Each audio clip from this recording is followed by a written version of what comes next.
Merci pour le groupe démocrate, Monsieur Éric Martineau.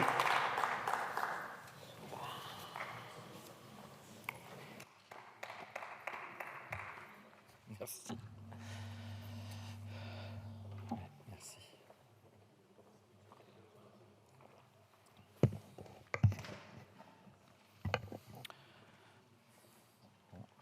Monsieur le Président, Monsieur le Ministre, Monsieur le rapporteur, chers collègues, je me réjouis que nous ouvrions ce débat budgétaire sur notre agriculture avec une bonne nouvelle.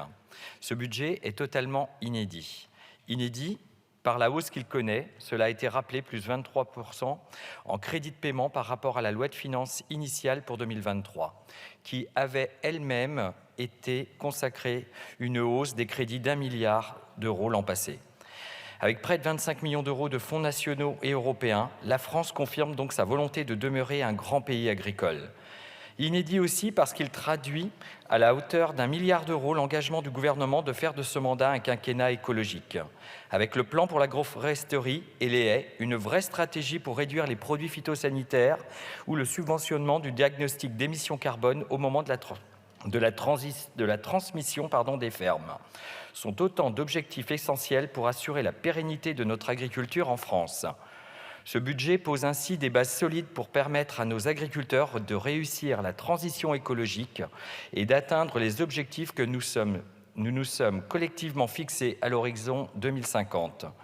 Ce budget permet d'intensifier la transition écologique avec 1,3 milliard d'euros d'autorisations d'engagement qui sont prévues en PLF 2024, dont 800 millions d'euros pour la planification écologique en agriculture et 500 millions d'euros pour la forêt, dont 250 millions pour la stratégie de réduction des produits phytosanitaires, qui pour la première fois pose un cadre méthodique pour identifier les impasses techniques et investir dans la recherche et l'innovation pour développer des alternatives. Nous devons maintenir un haut niveau de protection des cultures, soutenir les performances économiques et environnementales des exploitations et préserver la santé publique et celle de l'environnement dans une logique d'une seule santé.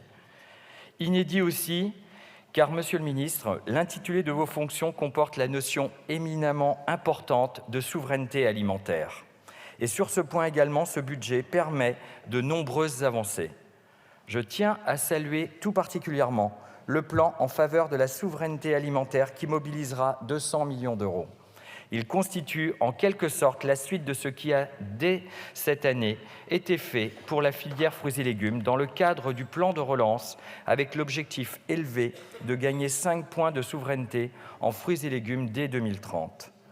Je salue également la poursuite de la stratégie nationale pour les protéines végétales avec une enveloppe consacrée de 100 millions d'euros pour atteindre notre objectif du doublement de la surface cultivée et accompagner la diversification des usages tout en réduisant les importations de produits moins-disants sur le plan environnemental. Aussi, vous avez récemment annoncé un plan de reconquête et de souveraineté de l'élevage qui rappelle le rôle indispensable de nos éleveurs pour notre agriculture et nos campagnes et revient surtout sur la nécessité d'une juste rémunération de leur travail.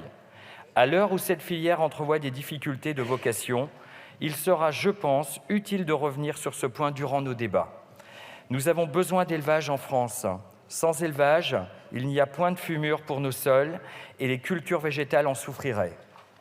Monsieur le ministre, je connais votre attachement au bien-être animal comme nous, qui n'est pas incompatible avec l'élevage. Nous souhaitons vous accompagner avec des mesures fortes pour la souveraineté de l'élevage.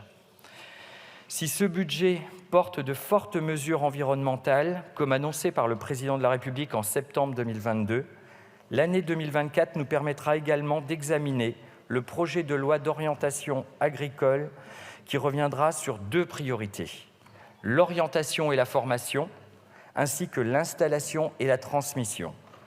Il faut saluer en ce sens la création d'un fonds d'entrepreneurs du vivant qui sera doté de 400 millions d'euros pour soutenir le portage du foncier agricole et favoriser les projets d'installation en lien avec les transitions. L'agriculture biologique n'est pas en reste malgré les grandes difficultés qu'elle rencontre, avec une augmentation cette année de plus de 10 millions d'euros, plus 5 millions d'euros pour le fonds Avenir Bio et plus 5 millions d'euros pour des actions de communication en faveur de la filière bio. Comme vous, Monsieur le ministre, nous sommes attachés à l'agriculture respectueuse de l'environnement, de notre planète, et nous serons vigilants sur les difficultés rencontrées comme les solutions apportées. N'opposons pas nos agricultures. J'en profite pour saluer le travail de tous nos agriculteurs qui nous nourrissent et nous écoutent. Et le groupe démocrate connaît votre engagement, vous accorde totale confiance, Monsieur le ministre, pour soutenir notre agriculture. Je vous remercie. Merci. Les groupes